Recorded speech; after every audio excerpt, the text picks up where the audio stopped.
오늘은 여러분 가지신 교재로 129페이지, 130페이지 결론을 맺도록 하겠습니다. 교재 없으신 분은 손 들어주시면 드리도록 하겠습니다.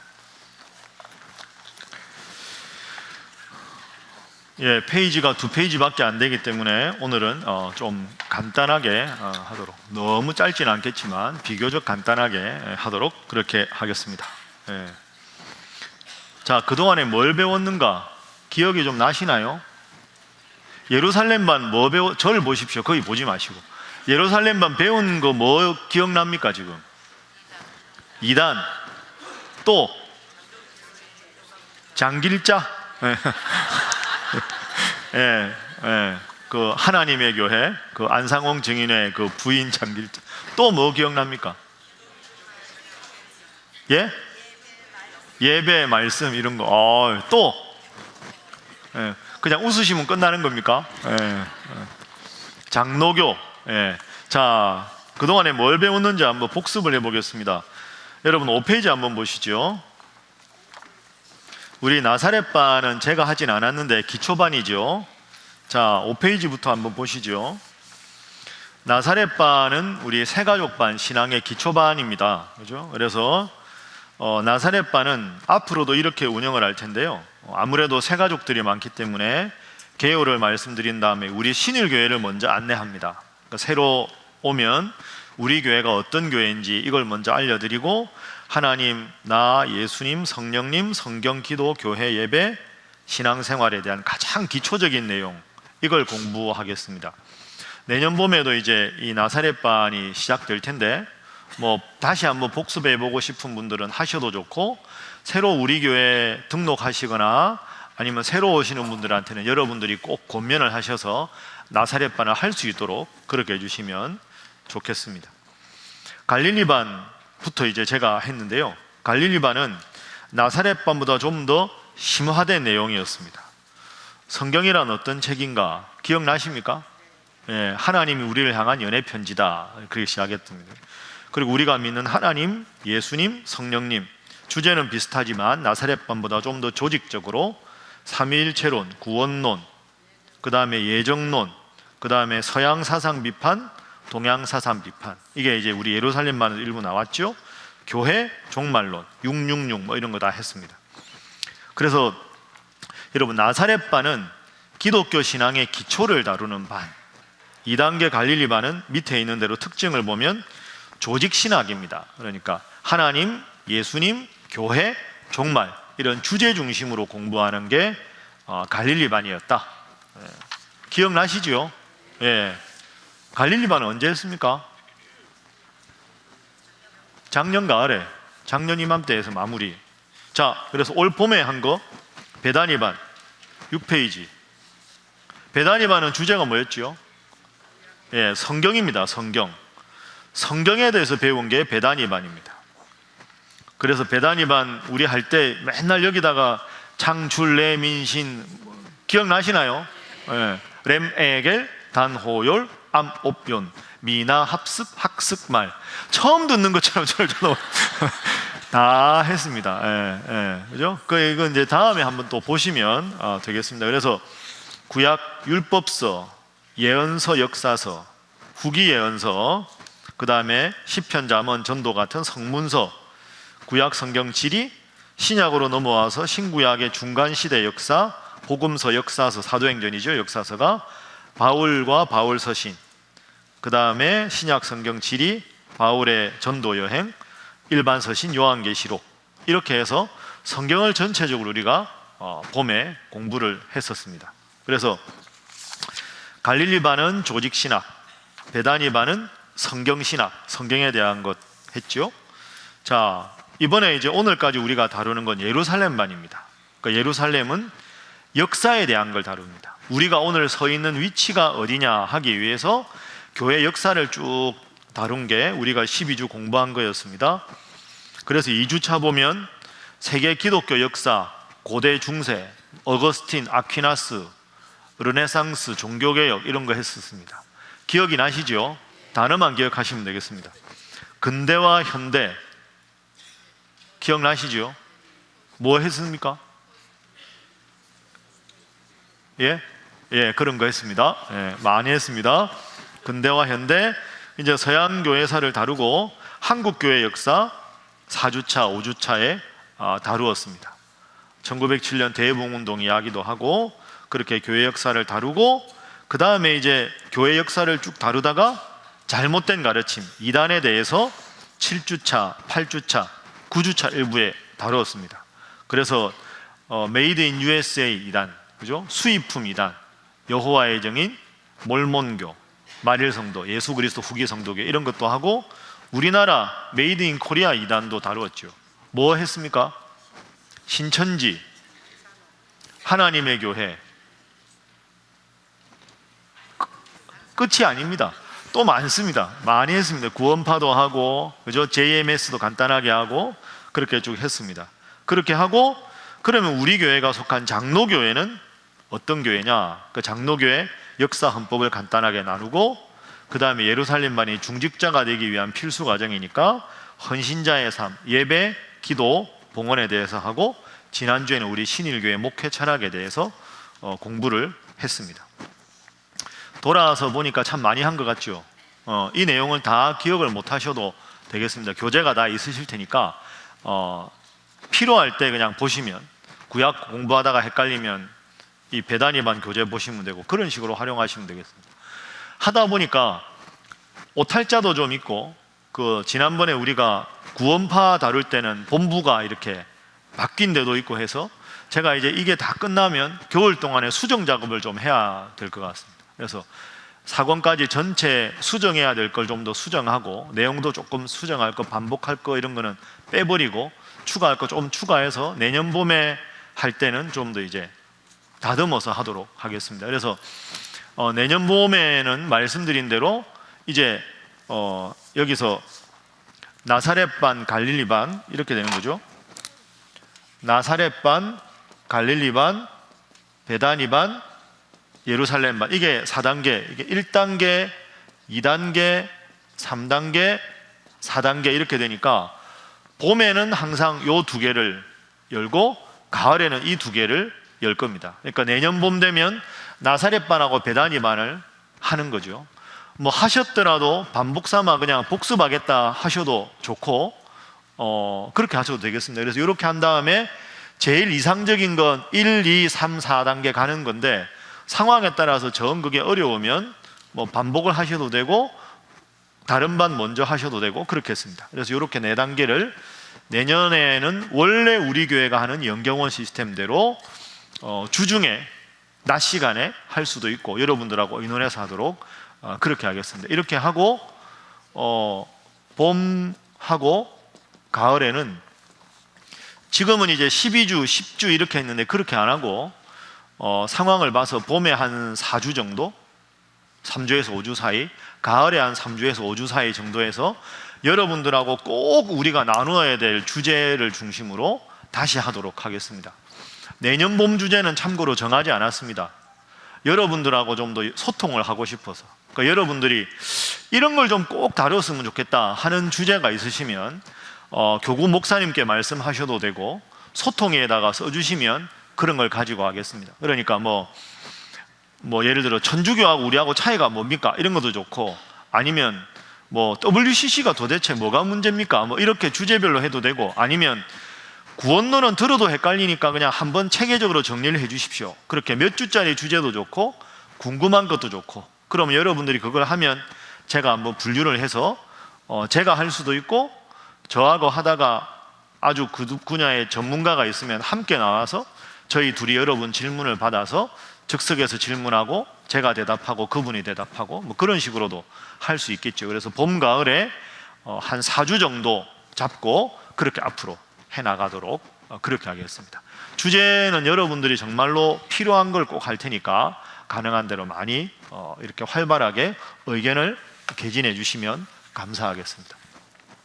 여하간에 나사렛반, 갈릴리반, 베다니반, 예루살렘까지 오늘 결론까지 다 했습니다. 참 어떻게 했나 싶습니다. 그죠? 진짜 이게 생각해 보면 모든 게 하나님 은혜입니다. 왜 아멘을 안 하십니까? 자, 우리 하나님께 영광의 박수를 한번 하겠습니다. 자, 우리 옆에 계신 분들과도 인사하겠습니다. 참 수고하셨습니다. 자, 우리 옆에 앉으신 분들을 위해서도 박수 한번 하겠습니다. 자, 그리고 본론에 들어가기 전에 한 가지만 더 광고를 드리겠습니다. 나사렛반, 갈릴리반, 나사렛반 빼고 제가 갈릴리반, 베다니반, 예루살렘만 했는데 이 세 개를 지금 9주 이상 하셔야 수료가 되는 겁니다. 그죠? 예루살렘반에 9주 이상 오셔야 출석이 되고 수료증이 나가는데 9주를 다 못하신 분들은 알려드리겠습니다. 12월 셋째 주까지, 12월 그러니까 15일입니다. 15일까지 인터넷 강의를 보시고 보고서를 제출하셔야 되겠습니다. 그 보고서를 제출한 걸 보고 9주 이상 해야 지난번 말씀드린 대로 3단계까지 해야 이제 안수집사 권사님이 될 수 있는 자격 조건 중에 하나를 충족하고 여기도 그렇게 되니까 여러분들 좀 권면해서 여러분들도 좀 하시고 그렇게 하시면 되겠습니다. 12월 셋째 주일까지입니다. 그러니까 여러분들 꼭 그동안에 좀 중간에 빠진 분들은 교구 목사님들께 보고서를 제출하시면 되겠습니다. 자, 한번 알아보겠습니다. 예루살렘반 이렇게 들지 마시고요. 내가 9번 이상 왔다 이렇게 들어보시죠. 손 내리고. 많으신데요. 이건 일단 빼고 갈릴리반, 베다니반, 예루살렘반 9주차 이상이라 다 수료다. 손 들어보세요. 오, 상당한 수준이시죠? 손 내리시고. 야, 훌륭하십니다. 아닌 분 손 드는 건 안 하겠습니다. 예. 더 오고 싶은데 사정이 있어 못 오셨으니까. 아유, 훌륭하십니다. 예. 자, 그러면 이 정도 제가 확인했으니까 오늘 마지막 결론을 하도록 하겠습니다. 자, 129페이지 넘어가겠습니다.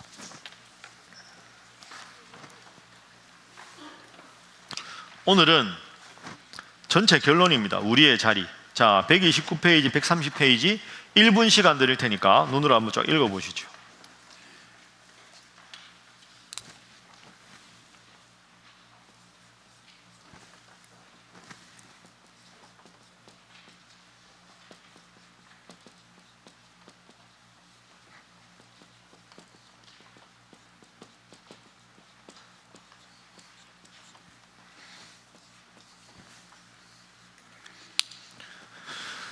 다 보셨죠? 자, 이제 앞을 보겠습니다. 21세기, 대단한, 그죠? 한국, 우리 신일교회에서 말씀 도구를 하는 게 무슨 의미가 있는가? 그동안의 복습한 거 총망라해서 마무리를 하겠습니다. 요즘에 많이 쓰는 단어가 있죠. 세계가 하나다 할 때 글로벌이라는 말을 많이 씁니다. 세계적인, 글로벌하다. 근데 글로벌하다는 말과 더불어서 많이 쓰이는 말이 있는데 이게 로컬입니다. 로컬. 이건 지역이죠. 지역. 그러니까 여러분, 세계화 시대가 됐다고 모든 나라 사람들이 영어만 쓸 수는 없잖아요. 그러니까 세계가 단일 문화권이 되는 게 아니라 세계가 교통수단도 발달하고 인터넷도 발달하고 해서 세계가 한 마을인 것 같지만 동시에 그렇다고 해도 그 나라의 독특한 문화나 그 지역의 독특한 문화는 존중을 받아야 합니다. 그래서 세계화와 더불어서 세계화됐다고 모든 게 단일화되는 게 아니라 그 지역의 독특한 것도 함께, 이건 보편적인 거고 이건 개별적인 거고 특수한 거겠죠. 요거 두 가지가 함께 강조가 되는 게 이상적입니다. 세계화 시대에 영어를 한다고 해서 우리가 한글을 포기할 수 없는 거죠. 미국 교회가 역사가 발달했다고 해서 한국 교회 모든 게 미국 교회를 따라가야 될 이유는 없는 겁니다. 외국 여행 가보면 한 이틀은 햄버거 먹고 피자 먹고 지내는데 3일째는 김치찌개를 먹어야 뭔가 이게 사람이 살아나는 것 같고 한국 사람인 거죠. 함께 강조하는. 그래서 이런 말이 있습니다. 글로컬하다. 이거 두 개가 합한 거죠. 세계화 시대를 말하면서 로컬을 함께 강조한다. 그래서 글로컬리제이션 이렇게 하면 우리나라 말이 정확하지 않은데요. 번역이 세계 지역화 시대입니다.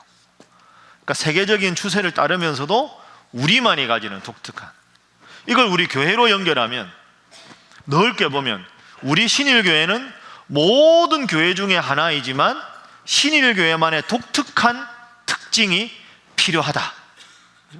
그러니까 우리 교회나 아프리카에 있는 교회나 뭐 일본에 있는 교회나 예배 가면 다 하나님께 예배하는 거라 똑같은 교회지만 장로교회는 전 세계에 펼쳐져 있지만 그럼에도 불구하고 왜 굳이 신일교회냐 하는 신일교회만의 로컬의 고유한 특성이 함께 있어야 이게 바람직하다 하는 거죠. 자, 요 단어를 일단 생각을 해보시고요. 이제 이 문제를 풀어가 보도록 하겠습니다.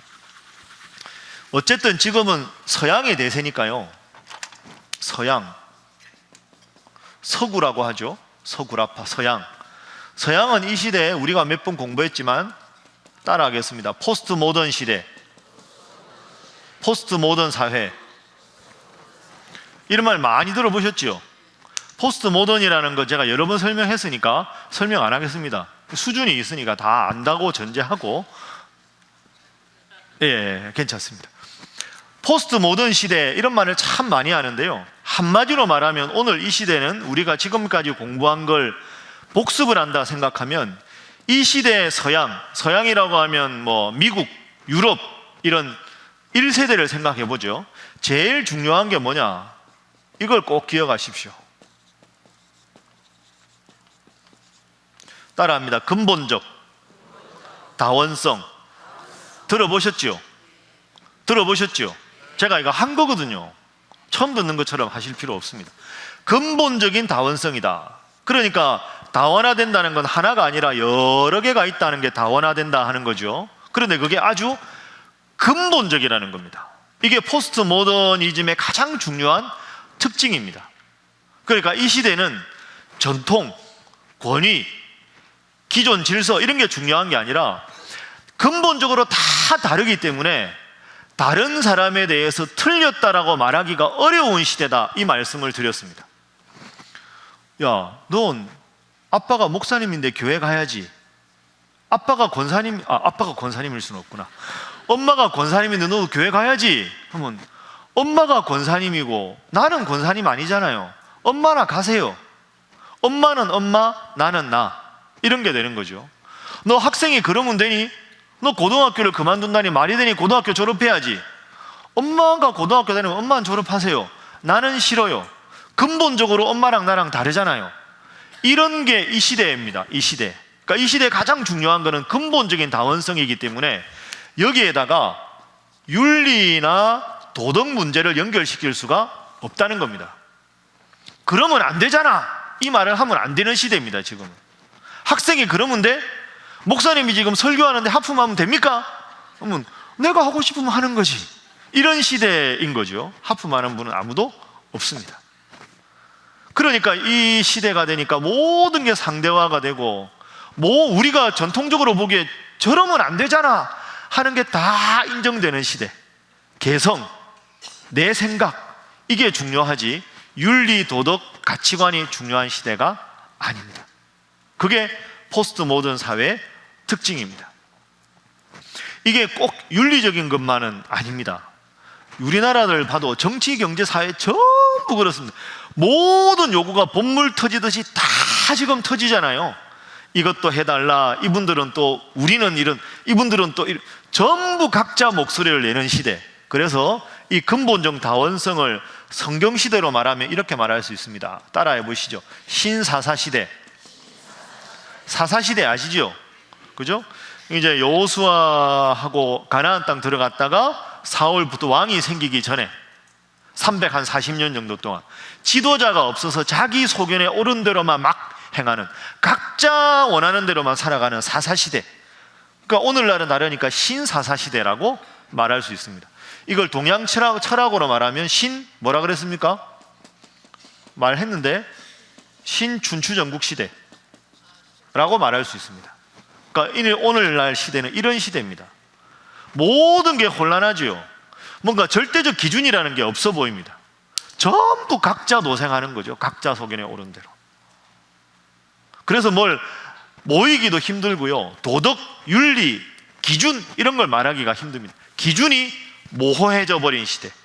하나의 기준이 아니라 각자의 기준으로 살아가는 시대.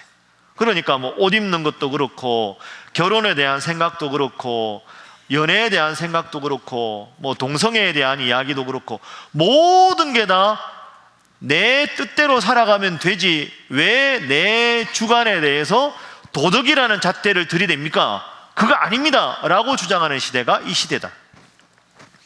따라합니다. 근본적 다원성, 신사사시대. 이게 오늘날 시대다. 이렇게 여러분이 꼭 기억을 하시면 되겠습니다. 이게 아주 중요합니다.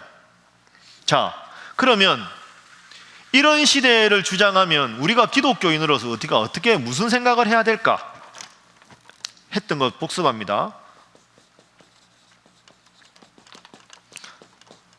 한번 따라해 보시죠. 시대 정신이 진리는 아니다. 이걸 꼭 기억하셔야 됩니다. 대부분의 사람들이 그렇게 주장한다고 해서 그게 진리는 아닙니다. 각자가 옳은 대로 그냥 소견대로 행하는 게 시대라고 해도 그 시대의 추세가 진리에 거스르는 거면 잘못됐다고 말할 수 있어야 되는 거죠. 다수결이 진리는 아니잖아요. 다수가 악을 택할 수도 있는 거죠. 시대 정신이 진리는 아니다. 그럼 두 번째, 이런 포스트 모던 시대, 첫 번째로 우리가 이걸 기억해야 되고, 두 번째, 아무리 다원화된 시대라고 해도 따라합니다. 절대 기준은 필요하다. 이걸 기억해야 합니다. 아무리 각자가 각자 원하는 대로 살아도 사람이 살아가는 이상 윤리는 필요하고 도덕은 필요합니다. 그런 기본적인 보편적인 질서조차 없으면 사회가 유지가 안 되는 거죠. 그러면 이 시대의 절대 기준이 뭐가 돼야 되느냐? 그게 이제 문제가 되는 거죠. 전부 각자 소견에 옳은 대로 행하는 시대에 윤리와 도덕의 기준이 필요하다. 그러면 그 기준이 뭐가 돼야 되느냐? 그게 기독교가 돼야 된다. 이게 제 결론이고 여러분의 결론이 돼야 됩니다. 윤리와 도덕의 기준은 기독교만 될 필요가 없다고 생각하는 사람들이 많습니다. 불교도 가능하고, 기독교도 가능하고, 이슬람교도 가능하고, 아니면 사회주의 같은 어떤 이데올로기도 가능하고. 근데 왜 기독교가 돼야 되느냐? 이게 우리한테 중요한 거죠.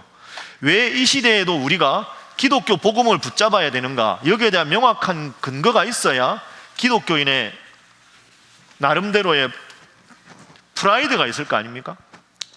자, 복습해 보겠습니다. 모르셔도 되겠습니다. 이게 나의 인생입니다.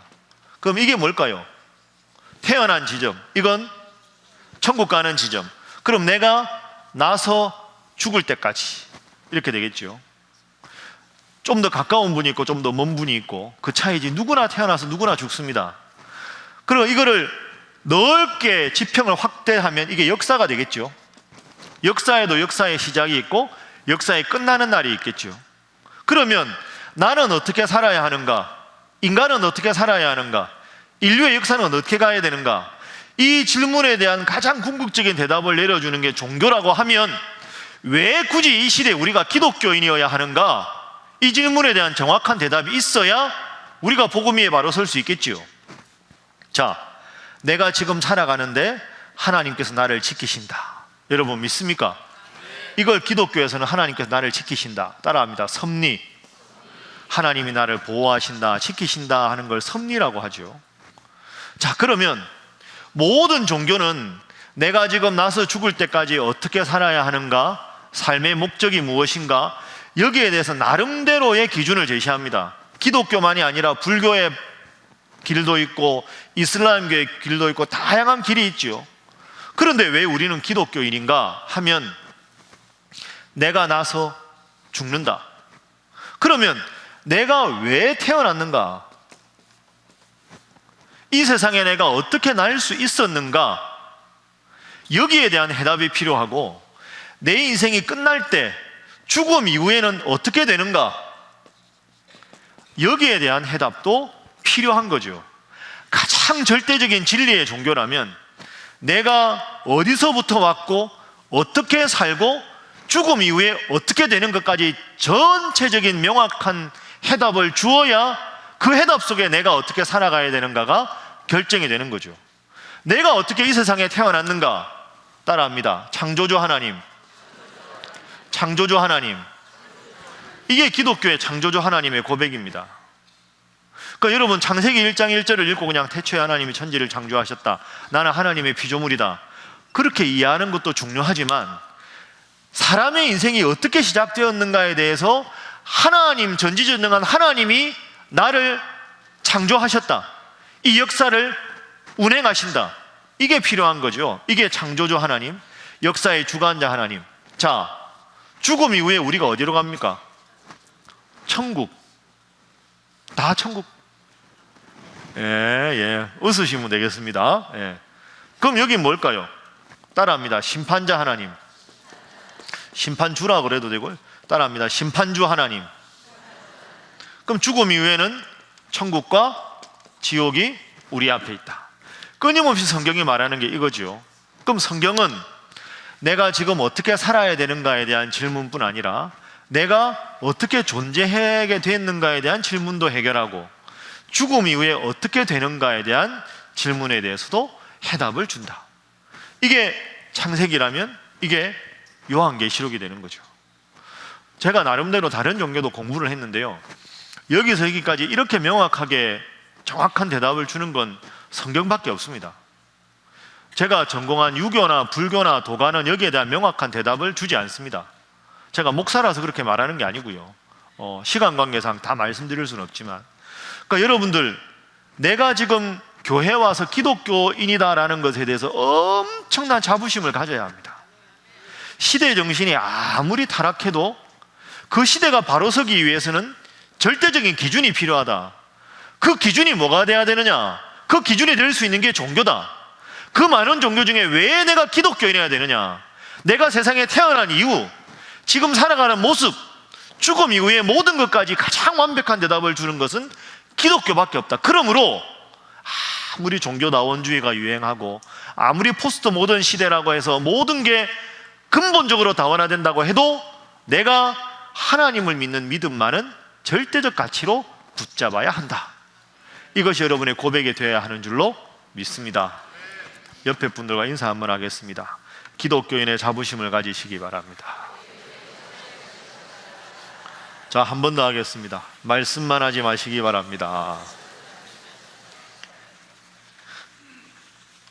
지금 말씀드리는 내용이 아주 중요합니다. 자, 129페이지 1번 현대사회의 흐름, 포스트 모더니즘, 전통적 가치관의 몰락, 새로운 가치관의 모색 시기, 서구 중심주의의 몰락, 뭐 이런 거 말씀드렸습니다.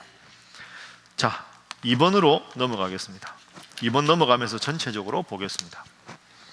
자, 지금까지 우리가 다루는 건 서양입니다. 서양. 두 번째는 동양을 한번 다뤄보겠습니다. 동양 하면 무슨 나라가 있습니까? 중국, 또 일본, 한국, 그 외에도 많은 나라가 있죠. 뭐 아시아, 동양, 이게 뭐 동양, 서양 워낙 넓으니까 가깝게 이렇게 한번 생각을 해보면, 자, 동양 우리하고 제일 가까운 동북아시아, 중국, 일본, 한국을 한번 비교를 해보시죠. 중국의 기독교 인구가 아주 많아졌습니다. 엄청나게 많아졌죠. 중국의 기독교 인구가. 그리고 이제 1980년대까지는 중국은 그 종교는 인민의 아편이다, 마르크스주의 철학에 입각해 있다가, 그때 말씀드린 대로 중국이 이제 경제적으로 부흥을 시키려다 보니까 서양을 따라 해야 되는데, 서양에 발달한 나라들은 다 기독교 국가잖아요. 그러니까 기독교 국가인데 종교는 민중의 아편이다, 이래가지고는 서양의 문명이 기독교 정신에서 출발했는데 이걸 어떻게 할 수가 없었지요. 그래서 80년대부터 기독교를 연구하기 시작합니다. 연구하는 이유는 서양을 따라잡기 위해서.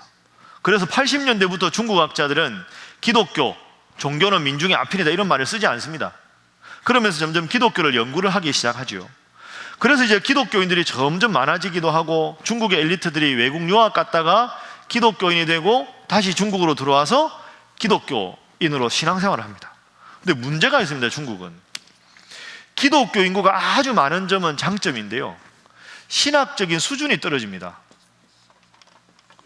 왜냐하면 기독교를 그동안 인정을 안 했으니까 위대한 신학자들의 책이나 학자들이나 이런 게 별로 없죠. 신학이 떨어지면 뭐가 많이 생길까요? 이단이 많이 생깁니다. 이단. 중국의 이단은 우리나라 이단보다 훨씬 심합니다. 동방번개 들어보셨습니까? 이름부터 희한하지 않습니까? 동방번개 뭐 이런 거, 하여튼 이단이 엄청나게 많습니다. 이게 신학이 약하면 이단이 많아지고요, 신학의 성숙하면 이단이 줄어듭니다. 이단이 골치 아픕니다. 이게 또 하나의 이유는, 중국의 고민은, 중국의 엘리트들이 미국이나 독일이나 영국으로 유학을 가서 기독교인이 돼가지고 거기서 기독교 복음을 잘 듣다가 중국으로 돌아왔는데, 중국의 목사님들이 아직 신학을 공부를 안 하신 분들이라 이분들이 귀가 아주 이렇게 커졌는데 이 예배 시간에 은혜를 못 받는 거죠. 그래서 중국 기독교인들 중에는 엘리트들이 별로 없습니다. 서민들이 아주 많아요. 서민들이 믿는 기독교가 천박하다는 게 절대 아닙니다. 그게 아니라 그러다 보니까 이단이 많아지는 거죠. 그러니까 성경을 체계적으로 연구한 목사님들이나 평신도 지도자들이 없다 보니까 이단이 많아져도 그게 왜 이단인지 모르고 점점 많아져 버리는 이런 문제가 있습니다. 이 모든 게 다 공산화가 되었기 때문에 문제가 생긴 거죠. 그래서 중국은 기독교인이 많아졌지만 이런 심각한 문제가 중국 교회 안에 있습니다. 그래서 중국 교회는 지금 계속 한국 교회에다가, 한국의 신학교에다가 자기들을 좀 더 신학적으로 성숙하게 만들어 달라고 부탁을 하고 있는 입장이죠. 일본은 우리가 공부했지만 기독교인 인구가 매우 적습니다. 일본은 천황제, 신토 이런 종교들, 민속 종교들이 아주 강하기 때문에 기독교가 아직도 인구가 아주 적습니다. 신학은 훨씬 오랫동안 축적된 자료들도 많고 뛰어난 신학자들이 있습니다. 벌써 16세기에 천주교가 들어왔습니다. 일본에는. 그런데도 기독교 인구가 아주 적기 때문에 사회적인 영향력도 아주 약화되어 있다. 이게 일본의 문제입니다. 그럼 우리나라를 가만히 보십시오. 우리나라는 서양에서 발달된 신학이 아주 오랫동안 잘 들어왔습니다. 요즘에는 외국에 유학을 가지 않아도 될 정도로 신학적으로 활발하게 연구가 많이 됩니다. 우리나라는 교회가 여전히 잘 됩니다. 요즘에 좀 안타까운 이게 있어도 이렇게 빨리 기독교 인구가 부흥한 나라가 없습니다.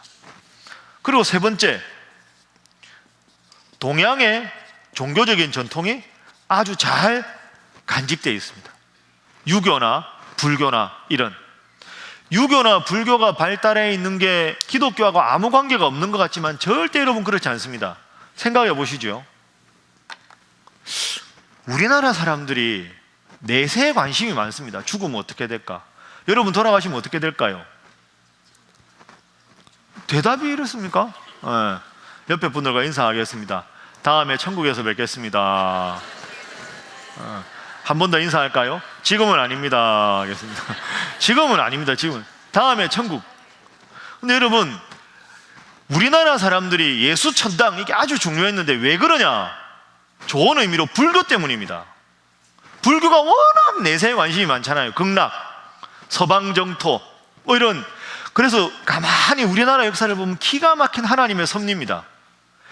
불교가 있었기 때문에 우리나라 사람들은 내세에 관심이 많고요, 유교가 뿌리 깊게 자리 잡았기 때문에 예수 믿는 사람들이 저래 살면 안 되지 하는 윤리와 도덕에 관심이 많습니다. 유교는 아주 도덕을 강조하잖아요. 윤리적인 선비 이런 걸 강조하는 거죠. 관심이 많아요. 그 다음에 무교 때문에 현실의 삶에도 관심이 많아요. 물론 무교가 현실에 잘했다는 건 아니지만 현실 속에서 어떻게 하면 좀 더 이렇게 잘 살아볼까에 대한 관심도 아주 많은 게 무교 영향입니다. 그러니까 역사적으로 상상력을 한번 발휘해 보시죠. 우리나라에 만약에 무교나 도교나 불교나 유교가 없었다면 기독교가 이렇게 빠른 시간 안에 이렇게 부흥할 수 있었을까? NO! 대부분의 학자들은 아니라고 생각합니다. 물론 불교나 유교의 종교에 구원이 있다는 뜻은 아닙니다. 그러나 하나님께서 가만히 보면 현실에 관심을 가지게 하는 것은 무교 때문에 우리나라 한국 사람들은 현실에 관심이 많고, 유교 때문에 도덕적이고 윤리적인 예수 믿는 사람다운 거룩한 삶에 관심이 많아지고, 내세에 대한 관심이 없는 민족도 참 많은데 불교 때문에 내세에 대한 관심이 많고, 그런데 기독교 복음이 딱 들어오니까 현실에서 간절하게 기도하는 것도 기독교 안에 있고, 예수 믿는 사람답게 살아야 되는 윤리적인 것도 기독교 안에 있고, 예수 천당 하니까 죽음 이후에 내세에 대한 것도 기독교에 있고, 그러니까 기독교 복음이 이렇게 부흥하게 된 거죠. 그렇게 보면 우리나라가 기독교가 들어오기 전에 이런 모든 종교적인 전통이 있었다는 것도 하나님의 특별한 섭니다. 이렇게 말할 수 있습니다. 옆에 분들과 인사 한번 하겠습니다. 한국에 잘 태어나셨습니다. 이 정도 가지고 안 되는데요. 다시 한번 하겠습니다. 아주 좋은 일입니다 하겠습니다. 여러분, 우리가 이건 좀 여담인데요, 우리나라 사람으로서의 자존감 이런 게 많이 좀 약해졌지 않습니까? 최근에 이제 계속 이제 이렇게 뭐 정권 바뀌고 막 이런 어려운 일을 겪으면서. 근데 그게 아닙니다. 제가 늘 말씀드리지만 이거 꽃샘추위입니다. 꽃샘추위. 제가 어느 정권이나 어느 뭐 당 이거 관계없이 우리나라가 이렇게 경제개발이 60년대부터 이렇게 빨리 발전하고 이렇게 교회가 파죽지세로 성장하고 이런 나라가 전 세계적으로 없습니다. 지금 잠깐 주춤하는 건 꽃샘추위지. 그리고 교회도 꽃샘추위지. 다시 잘하면 한국 교회가 도약할 줄로 믿습니다. 다시 잘하면 대한민국이 부흥할 줄로 믿습니다. 그렇게 생각해야지 뭐 헬조선이니 뭐 아닙니다. 그건 그런다고 우리나라 애국자가 기독교인이고 기독교인이 애국자인 게 우리나라의 기독교인의 소중한 전통이었는데, 그러니까 이럴 때일수록 더 열심히 나라를 위해서 기도하고 젊은이들 위해서 기도하고 한국교를 위해서 기도하고 그런 분들 되시기를 주님 이름으로 축복합니다. 자, 보십시오. 따라합니다. 기독교, 성경. 이거 두 개 구분을 해보겠습니다. 여러분, 기독교는 기본적으로는 동양 종교입니까? 서양 종교입니까? 기독교는 기본적으로 서양의 종교입니다. 이제 왜냐하면 사도 바울이 복음을 전하고 우리가 역사 공부한 대로 4세기에 로마의 국교가 되어버렸죠. 그러면서 서양의 전체적으로 이렇게 기독교 발전이 서양 중심으로 됩니다. 그러니까 기독교는 서양의 종교적 전통이 강합니다. 지금이야 뭐 동서양 같이지만 이거 한번 생각해 보시죠. 성경의 배경이 되는 게 서양입니까? 동양입니까? 다시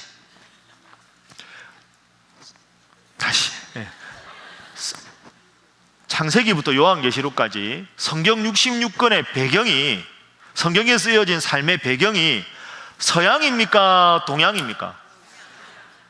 양자는 들리는데 앞에가 잘 안 들리는데요.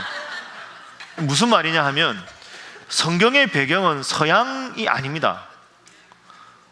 동양이라고 말하기도 조금 부담스러운 게 요 중동이라서 그런 거예요. 중동이라서.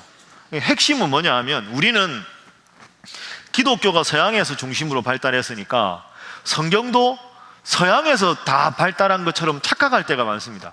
그래서 우리가 맨날 어릴 적에 달력 보면 성화 있는 거 달력 보라 내가 문 밖에 서서 두드리노니, 예수님 하얀 원피스에 노란 금발에 약간 45도로 이렇게 딱딱 두드리고, 그러니까 예수님 하면 하얀 드라스에 이 금발 서양 사람이고 뭐 요셉, 마리아 전부 중동 사람이 아니고 전부 서양 사람들이고, 엘리야도 서양 사람, 이사야도 서양 사람, 아브라함도 서양 사람인데 가만히 생각해 보면 서양에서 기독교 문화가 발달했으니까 음악이나 특히 미술 작품에 서양 사람들이 그렇게 그리는 게 자연스러워서 그런 거지, 예수님은 서양 사람이 아닙니다.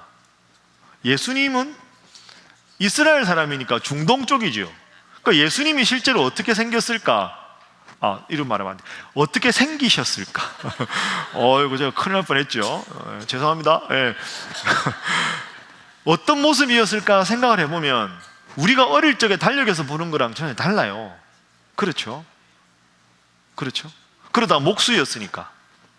그러면 이렇게 구렛나루가 검게 이렇게 있는, 지금 우리가 중동 사람 생각하는 하얀 드레스, 무슨 하얀 원피스입니까?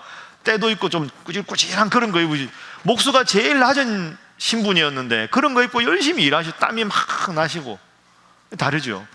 그 무슨 말씀이냐 하면 성경도 발달된 서양의 신학적인 안목도 필요하지만 동양적인 아시아적인 안목으로 함께 보는 게 훨씬 더 풍요롭다 하는 거죠.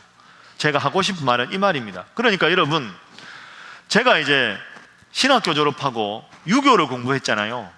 제가 여러분에게 말씀드렸는데요, 저는 유교를 공부하고 훨씬 더 제가 스스로 보기에는 더 반듯한 기독교인이 됐습니다. 저는. 왜냐하면 어릴 때부터 제가 모태신앙이고 신학교에서 고등학교 졸업하고 바로 신학교를 가니까 성경을 딱 보면 그냥 판에 딱 찍은 듯이, 아, 이거는 주제가 이거, 선한 사마리아인처럼 살아라, 누가복음 10장, 이렇게 탁탁탁탁 어떻게 보면 고정관념으로 성경을 바라보다가 제가 이제 유교를 공부하고 논어도 읽고 이제 노자 도덕경도 읽고 이러다 보니까 논어와 도덕경을 읽어서 기독교 성경에서 더 멀어진 게 아니라, 논어에 이렇게 좋은 구절 나오는데 성경에는 더 아름다운 구절이 있었지 하고 논어를 읽다가 나도 모르게 성경 구절을 떠올리게 되고, 불경을 읽다가도 성경 구절을 떠올리게 되고, 내가 왜 이 말씀에 이 깊이 있는 걸 내가 그동안에 모르고 읽었을까, 이런 느낌이 점점 저한테 많아진 거죠. 그래서 저는 유교나 불교를 공부해서 기독교에서 멀어진 게 아니라 그걸 통해서 더 성숙한 기독교인이 되고 더 성경이 얼마나 위대한 책인가를 알게 됐습니다. 그래서 저는 동양 종교를 공부한 게 참 저한테는 하나님의 섭리라고 생각합니다. 자, 왜 제가 이 말씀을 드리냐 하면, 여러분이 인정하든 인정하지 않든 우리가 서양의 발달된 신학이 잘 소개된 한국에서 유교나 불교나 도교나 이런 종교적 전통이 은은히 내 마음속에 깃들어 있는 상태로 성경을 읽는다는 게 훨씬 더 서양 사람들보다 풍성하게 더 많은 은혜를 누리면서 성경을 바라볼 수가 있다는 거죠. 중국 사람들은 안 됩니다. 왜? 공산화를 겪어버렸기 때문에. 종교적 전통이 없어져 버렸죠. 일본 사람들은 워낙에 토속 종교가 강하기 때문에 기독교 세계관이 일본 사회를 지배하지를 못합니다. 그런데 한국은 기독교 역사는 짧고 동양 종교 전통은 고스란히 남아있고 신학이 잘 소개됐기 때문에 우리가 이 시대에 기독교인으로 한국 땅에서 신앙생활을 한다는 것은 아주 무한한 자부심을 느낄 수 있는 훌륭한 자산인 줄로 믿습니다. 옆에 분들과 인사하겠습니다. 한국인인 걸 축하드립니다. 자, 다시 한번 하겠습니다. 기독교인인 것을 더 축하드립니다. 그러니까 여러분, 이렇게 생각해 보면 우리가 뭐 한국 사람이라서 그런 게 아니라 이게 자부심을 느껴야 합니다. 그러면 21세기 절대적 기준이 사라진 신사사 시대에 내가 성경이 절대 진리다 하는 기준으로 살아가는 게 아주 대단한 일이고, 한국 땅에서 하나님을 믿는 것도 정말로 하나님의 특별한 섭리요 은혜다, 이런 나름대로 역사적인 안목이 우리에게 필요하다 하는 거죠. 자, 그럼 이제 마지막으로 신일교의 말씀 속으로 이거 정리하고 마무리하도록 하겠습니다. 그런데 이 두 개 다시 보시죠. 서양의 아까 근본적인 다원성이라고 말씀드렸죠. 이 근본적 다원성을 종교로 들어오면 이게 뭐가 된다 그랬습니까? 잠깐만요. 아니 오늘 한 거 말고 모든 게 다원화되어 있다. 뭐 등산할 때 A 코스, B 코스, C 코스 다 된다. 이걸 종교의 구원 문제로 딱 들어오면, 그렇죠. 따라하겠습니다. 종교다원주의. 그러니까 등산에 A, B, C 코스 있듯이 예수 안 믿어도 A 코스도 구원, B 코스도 구원, C 코스도 구원이다. 뭐든지 다 믿어도 된다. 이게 근본적 다원성이 종교로 연결되면 종교다원주의. 근데 종교다원주의는 틀렸다. 왜? 이게 시대 정신이 진리는 아니다. 그런데 이런 흐름이 너무 강하다 보니까 이게 교회로도 많이 들어옵니다. 교회로도 많이 들어와서 너무 개방적인 교회나 신학이 한국 땅에 참 많습니다. 그러니까 뭐 종교다원주의도 맞고, 그 다음에 우리가 윤리적으로 좀 조심해야 될 것도 얼마든지 이 시대에 그게 가능하지. 시대 정신이 진리라는 기본 전제에서 뭐든지 교회가 수용해서 복음의 가치를 정확하게 지켜야 될 부분조차 아주 모호하게 되는, 이게 이른바 용어에 그건 있지만 자유주의 신학의 흐름이 있습니다. 그리고 그에 입각한 교회들도 많이 있습니다. 이게 하나의 흐름이고요. 두 번째 흐름은 시대가 너무 좀 악해가니까 시대하고 교회하고는 아예 담을 딱 쌓는 입장. 이거는 보수주의 입장, 이거는 자유주의 입장이라고 할 수 있겠죠. 이거는 안방까지 문을 열어주는 입장이고, 이거는 방문을 아예 걸어 담궈버리는, 울타리를 높게 쌓아가지고 시대는 악하다, 시대와 타협하지 말자. 그건 좋은데 문제는 시대와 타협하려면 산으로 들어가든지 도시 한복판에 있는데 어떻게 시대하고 담을 샀습니까? 그러다 보니까 아주 극단적으로 보수적인 교회들은 교회에서는 정말 뜨겁게 기도하고 신앙생활 잘하는 분들인데 세상에 대해서는 너무 극단적인 배타주의로, 세상은 죄, 교회는 의. 그런 문제는 세상에 살면서도 교회에 적을 두어야 되는데 이 둘 사이에 아주 문제가 생기는 거죠. 그래서 극단적인 자유주의도 문제고 극단적인 보수주의도 문제입니다. 포스트 모던 시대에 사는 걸 인정하면서 문제가 뭐냐? 그렇게 문제를 접근해 나가야 되지, 너무 양극단으로 나가는 것은 잘못이다. 이 양극단을 나가는 게 잘못이다 해서 나름대로 중도적인 입장에 있는 여기가 우리 교단입니다. 우리 교단 이름이 뭡니까? 예장 뭐죠? 통합입니다. 제가 여기는 어느 교단이다, 여기는 어느 교단이다라고 말하지는 않겠습니다. 그냥 눈치로 아시면 되겠습니다. 제가 이게 영상이 녹화되기 때문에 말해버리면 여기는 저기고 이게 저기고 이렇게 되겠습니다. 그러니까 시대 정신을 반영하면서도 시대가 뭐가 문제인지를 말할 수 있어야 양극단을 피해갈 수 있죠. 특히 보수적인 게 복음적인 거하고 다른 겁니다. 그러다 보면 자꾸 문제가, 청년들 예를 들면 교회에서 진짜 말 잘 듣고 착한 청년들인데 세상에서는 너무 무기력한 청년이 되어버립니다. 교회만 오면 편한 거죠. 그 예수를 잘 믿으면 세상의 소금이고 세상의 빛이지 교회의 빛이고 교회의 소금이 아니잖아요. 교회에서 열심히 신앙생활하면 자기가 직장생활하면서 그곳을 빛으로 변화시키는 게 맞는 거지, 세상은 악, 교회는 선, 그렇다고 교회에서만 살 수가 없는데 그 양극단을 극복해야 된다. 이게 우리 교단의 신학입니다.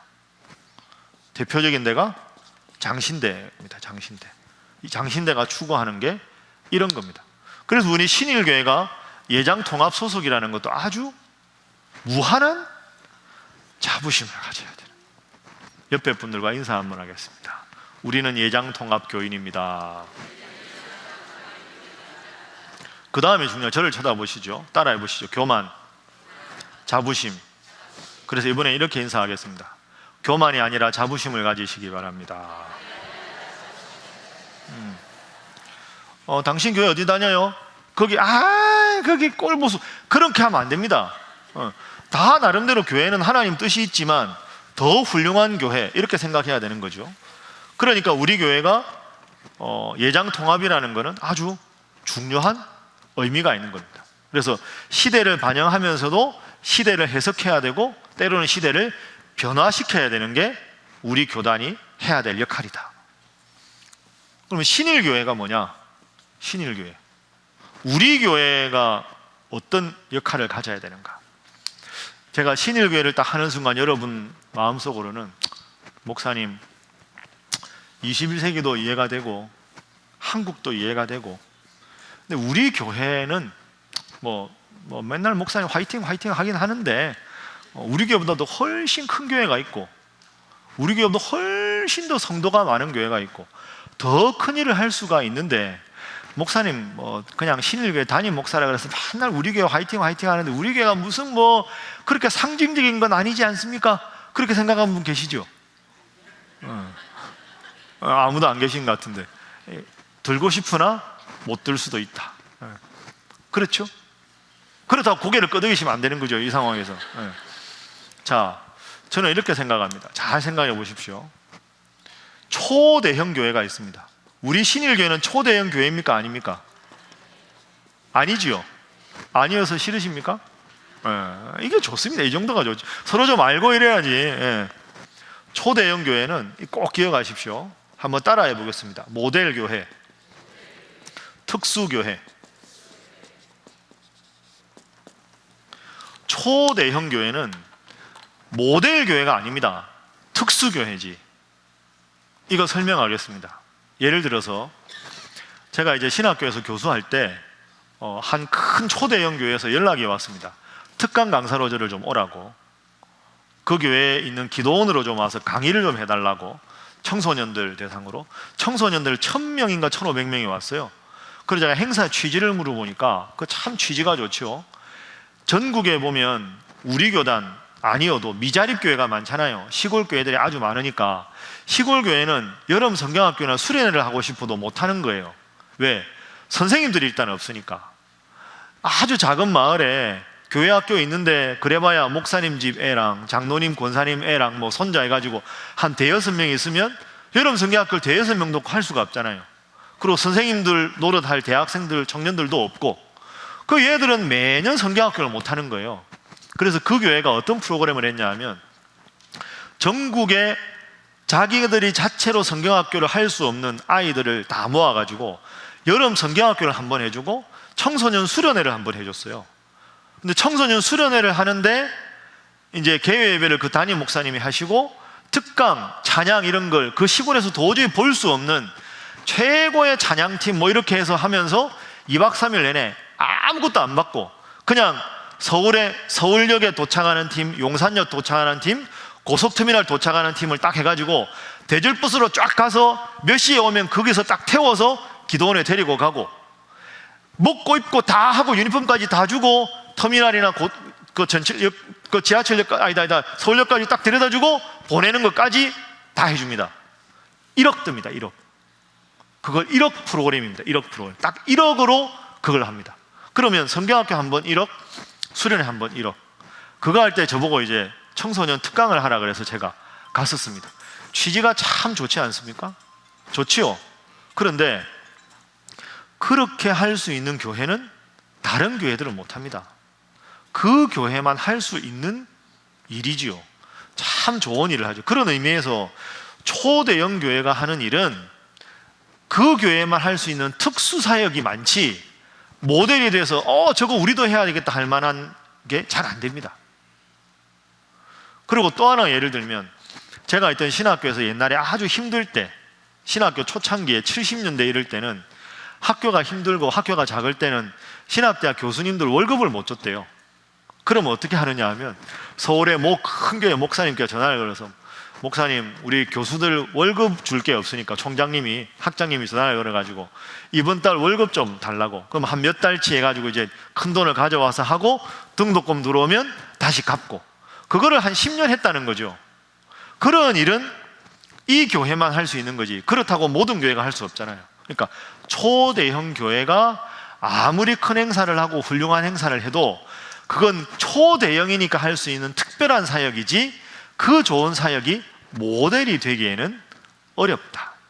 이걸 잘 생각해야 됩니다. 그래서 제가 신학생들한테 가르칠 때도 그러는데요, 그냥 신학교 졸업하고 초대형 교회 목사가 되겠다, 초대형 교회 교육전도사로 가고 초대형 교회 부목사로 가고 그래서 그 교회에서 배워야겠다, 그거 잘 생각해야 된다.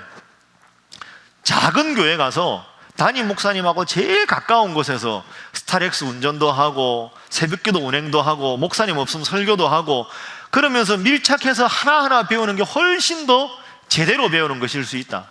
뭐 시스템 배운다고, 여러분 목자가 100명인데 교육전도사가 시스템을 뭘 배우겠습니까? 그냥 담임 목사님은 한 번도 이야기 못하고 그만두는 경우도 많은데, 그러니까 너무 그렇게 사이즈에 좌우될 게 아니라, 왜? 특수교회니까. 그럼 우리 신일교회는 뭐냐? 초대형 교회가 아니다. 이 말은 뒤집어 말하면 신일교회에서 하는 좋은 프로그램은 작은 교회 모델이 될 수 있다. 신일교회가 아주 잘할 수 있는 좋은 목회 프로그램은 초대형 교회가 아니기 때문에 역설적으로 더 많은 교회에 선한 영향력을 끼칠 수가 있다. 이게 중요한 거죠. 그러니까 우리 교회가 하는 말씀과 함께나 말씀 속으로는 얼마든지 할 수 있다.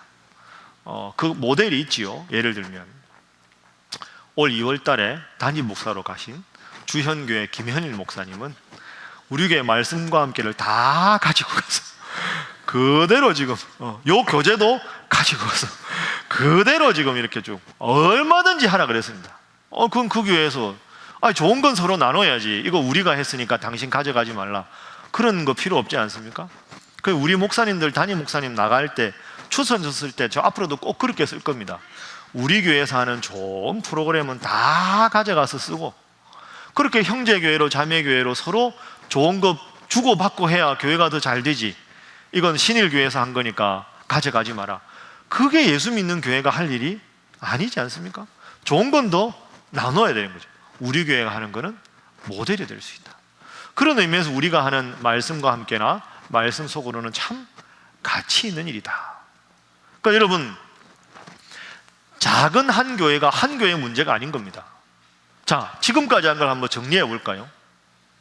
21세기 한국의 신일교회, 이렇게 생각해 보면 우리가 지금 서양은 포스트 모더니즘, 종교다원주의 이래가지고 그렇게 기독교가 부흥하던 미국 교회들도 소수의 교회들을 빼고는 점점 침체하고 있고, 신학이 가장 발달했다고 하는 독일도 교회가 점점 침체하고 있고, 다른 아프리카나 아시아 다른 나라들, 남미에 있는 나라들은 기독교가 엄청나게 신장하고 있지만 그건 어떻게 보면 신학적으로 성숙하지 못한 기독교가 점점 부흥하고 있고, 가까운 아시아에 있는 중국이나 아시아에 일본이 있고 우리가 있지만 일본은 기독교가 여전히 미미하고 중국은 수많은 이단들이 있고 신학적으로 성숙하지 않은데, 한국은 가장 짧은 시간 안에 기독교가 엄청나게 부흥했고 신학적으로 성숙해 있고 세계교회를 리드할 만한 훌륭한 교회들이 생겨나고 있고, 그 중에서도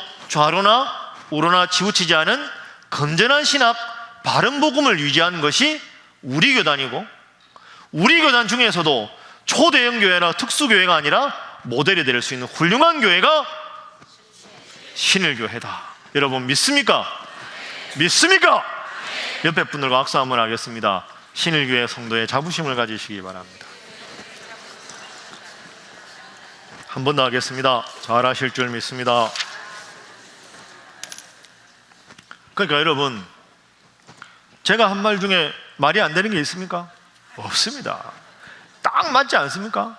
그래서 저는 이렇게 생각합니다. 이게 여러분, 제가 그냥 가볍게 하는 말이 아니라요, 신일교회가 변하면 우리 교단이 변할 줄로 믿습니다. 신일교회가 바로 서는 자리가 한국교회가 바로 서는 자리인 줄로 믿습니다. 한국교회가 바로 서야 세계교회가 바로 설 줄 믿습니다. 교회가 바로 서야 이 세계가 바로 설 줄 믿습니다. 그러면 이 세계가 바로 서기 위해서는 신일교회가 바로 서면 된다. 우리 교회가 바로 서는 만큼 한국교회가 바로 서고 세계교회가 바로 서고 이 세계가 바로 선다. 여러분, 이 정도의 부담은 있어야 됩니다. 따라하겠습니다. 거룩한 부담. 거룩한 부담이 아니라 거룩한 부담. 옆에 분들과 인사하겠습니다. 거룩한 부담을 가지시기 바랍니다. 그렇습니다. 그래서 신일교회 말씀 속으로가 중요한 거죠. 여러분, 제가 이제 거의 마무리했는데요. 그래서 이번에 이제 이 4단계까지 했잖아요. 이거 중요한 거 상당히 많이 들어갔습니다. 조직신학도 들어갔고, 교회 역사도 배우고, 이단도 배우고, 성경도 배우고, 장로교회에 대해서도 배우고, 기독교인의 자부심에 대해서도 배우고, 많이 배웠죠. 여러분, 이 정도면 어디 가도 괜찮습니다. 이 정도 배운 평신도가 별로 없습니다. 그런 의미에서 이거 배웠니? 안 배웠어? 에이, 이 교만이고 교만은 아니지만 자부심은 가져야 한다. 따라합니다. 교만, 자부심. 교만은 우리만 이게 교만이고요, 우리가 이걸 가지고 자부심을 가지고 좋은 걸 나눌 수 있는 게 이게 좋은 거죠. 제가 당회는 말씀드렸는데 내년 3월 달에 제가 사경회를 갑니다. 신학교에. 제가 있었던 장로의 신학대학교에는 사경회라는 게 있습니다. 매년 봄, 가을에 하는데요. 신학대학생 사경회가 있고 신학대학원생 사경회가 있습니다. 신학대학원생 봄 사경회는 1, 2, 3학년이 다 모이니까 900명, 신학대학원생 전체 학생 900명 이제 2박 3일 동안 말씀 집회를 합니다. 제가 그 주강사가 됐습니다. 제가 7번 설교를 해야 됩니다. 내년 3월 달에. 그러니까 이제 개회 예배부터 뭐 해가지고 7번 설교를 하는데, 이제 신학교에서 이제 학생들이 투표하고 해서 이제 제가 가게 됐거든요. 그게 부담스럽습니다, 이게. 신학생들은 다 매 눈으로 쳐다보거든요. 예배 설교학을 다 들어가지고 교수님 설교가 어떻게 하나, 뭐 교수님들 다 앉아있고 한데, 제가 기도하다가 뭘 할까? 제가 한 가지 하기로 한 게 있습니다. 7번 설교니까 설교가 많지 않습니까? 예배당 입구에, 기도원 예배당 입구에다가 제가 5년 동안 여기 와서 했던 모든 자료들을 다 이렇게 펼쳐놓을 생각입니다. 특별 새벽 기도에 그동안에 만든 자료집, 말씀 속으로 자료집, 여러분이 했던 말씀과 함께 자료집, 이런 여러 가지 자료 쭉 놓고, 신학을 공부한 교수가 목회를 하면 제가 잘했다는 게 아니라 나름대로 하나를 해도 내실 있게 하려고 열심히 하는구나. 그래서 제가 이 교재를 보여줄 겁니다. 여러분, 포스트 모더니즘을 아십니까? 해체주의를 아십니까? 종교다운주의를 아십니까? 우리는 이런 거 다 기본적으로 평신도들이 다 합니다. 이 정도입니다. 말하려고 합니다. 그게 중요하죠. 이거 신학교에서 다 배울 수 있는 내용 아닙니까? 그러니까 좋은 건 자꾸 나누고, 그래서 그때 말씀드린 대로 지금 했던 이거나 앞으로 자료들을 잘 편집해서 이걸 어떻게 책으로 좀 만들까, 지금 제가 그런 생각을 합니다. 이게 분량은 참 작아 보이는데요, 제가 강의한 거를 구술한 걸 만약에 풀면 책이 엄청나게 두꺼워지겠죠. 제가 우리 신일교회에 와서 설교를 지금 5년 했는데요, 1년에 한 번씩 사무국에서 저한테 책을 한 권 줍니다. 그 책이 뭐냐 하면 제가 1년간 52주 설교했던 걸 책으로 만들어서 줍니다. 역사관에 한 권, 저한테 한 권. 제가 5년간 설교한 게 한 이만큼 됩니다. 한 권 한 권. 제가 그걸 보면 뿌듯합니다. 제가 원고를 다 쓴 거니까. 신학교 때보다 훨씬 더 글을 많이 쓴 거죠. 교수 때는 몇 권 안 냈는데 지금 이만큼 됐으니까.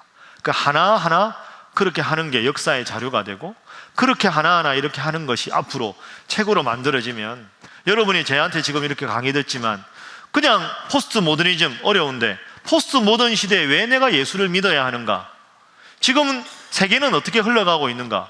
왜 안상홍 증인회가 이단인가? 마리엘 성도는 왜 뭐가 문제인가? 예정론은 뭔가? 요한계시록의 14만 4천은 뭔가? 했을 때 이런 자료들을 하나하나 묶어서 잘 편집해서 누구든지 말씀을 제대로 공부하고 싶으면 우리 교회에서 발간된 책을 봐야 되고, 정말로 예수 믿는 게 얼마나 가치 있는지 알려면 신일교회를 가봐라. 그렇다고 우리 교회만 부흥하는 건 문제지만, 그렇게 해서 저 교회 가면 들을 말씀이 있더라, 저 교회는 하나님의 복음만 전하더라, 저 교회는 시대와 타협하지 않더라, 시대를 반영하면서도 예수님 믿는 게 얼마나 위대한지 신일교회는 알게 되더라. 그렇게 하는 것이 이 시대 우리 신일교회 사명이고, 우리가 그렇게 바로 서면 교회 부흥을 위해 노력하지 않아도 하나님께서 우리 교회 부흥을 주실 줄로 믿습니다. 이 거룩한 사명감으로, 이 거룩한 자부심으로 신일교회 신앙생활 잘 하시고, 앞으로도 교회에서 하는 예배와 모든 프로그램에 더 열심히 참여해 주시기를 주님 이름으로 부탁합니다. 자, 박수.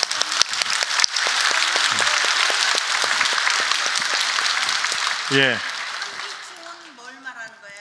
한국기독교총연맹. 한기총이 뭐냐, 이런 건 제가 쫙 받아가지고 다음에 제가 봄에 할 때 쫙 이렇게 정리해서 좀, 그렇죠. 지금 광화문에도 하고 또 이제 또 거기 나서는 목사님도 있고 한데, 그런 것에 대해서는 제가 다음 기회에, 지금 하면 짧게밖에 못하니까 자세하게 한번 풀어서 제가 여러분들에게 설명을 드리도록, 종합적으로 한번 제가 하도록 하겠습니다. 궁금한 게 많으시죠? 제가 금방 그만둘 거 아니니까. 하여튼 제가 필요하면 제가 말씀드리고 아니면 목사님들도 말씀드리고 그렇게 하도록 하겠습니다. 여러분 12주 동안 정말로 수고 많으셨습니다. 어떻게 하다 보니까 제가 작년 가을에 한 번 하려고 하다가 봄에 하고 가을에 했는데 끝까지 원래는 처음에 이거 하면 다 이게 용두사미가 될 수 있거든요.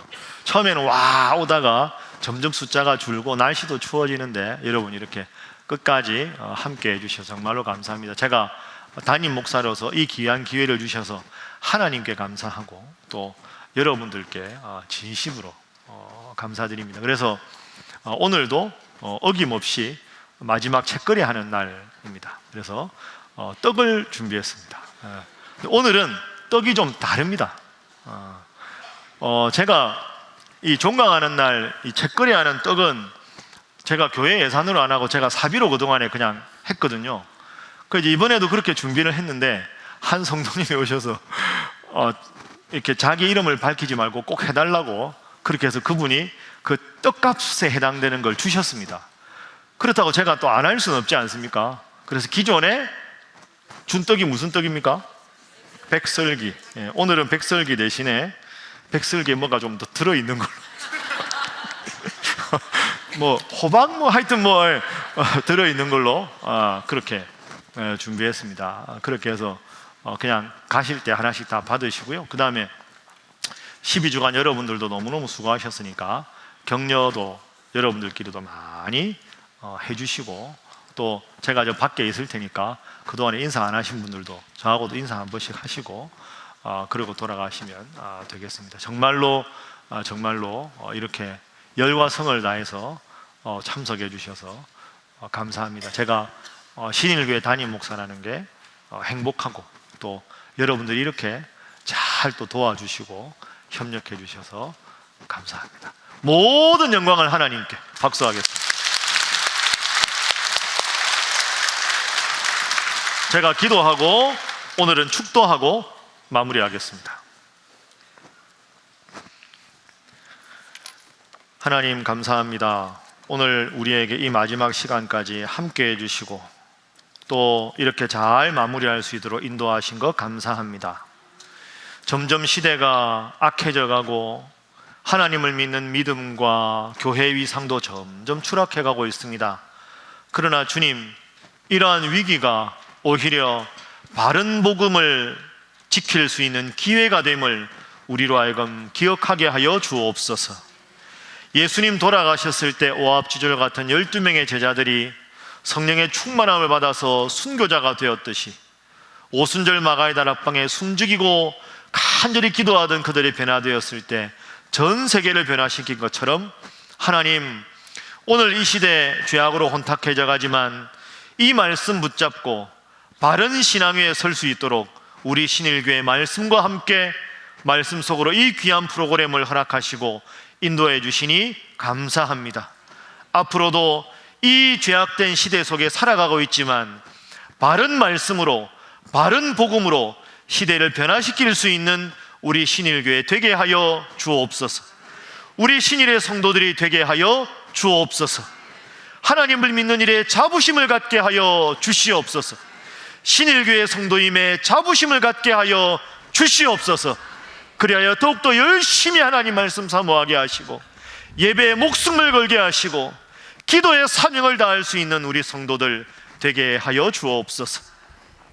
하나님, 그동안의 이 일을 위해서 열심히 보이지 않는 곳에 수고한 우리 직원들 한 분 한 분 지켜주시고 수고하신 목사님들 지켜주시고 배후에서 든든한 응원군이 되어주신 우리 당회원 장로님들도 함께 하시고 피곤하지만 이렇게 저녁마다 참석한 온 성도들에게 또한 다른 교회 성도들이지만 함께 이 자리에 오신 모든 분들에게 하나님 크신 은혜와 능력으로 함께 하여 주옵소서.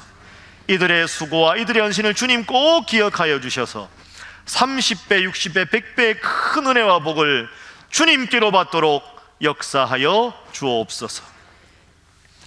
지금은 우리 주 예수 그리스도의 은혜와 우리 아버지 하나님의 사랑하심과 성령님의 교제하심이 예루살렘만 12주 과정을 다 마치면서 이 모든 것을 인도해 주신 하나님 은혜에 감사하며 앞으로도 하나님 말씀대로 믿고 살아가기를 원하는 살아가는 이 자리에 모인 모든 성도들과 주님께서 핏값으로 세워주신 우리 사랑하는 신일교회와 우리 교회 미래 위에 지금부터 영원히 함께 하시기를 간절히 축원하옵나이다.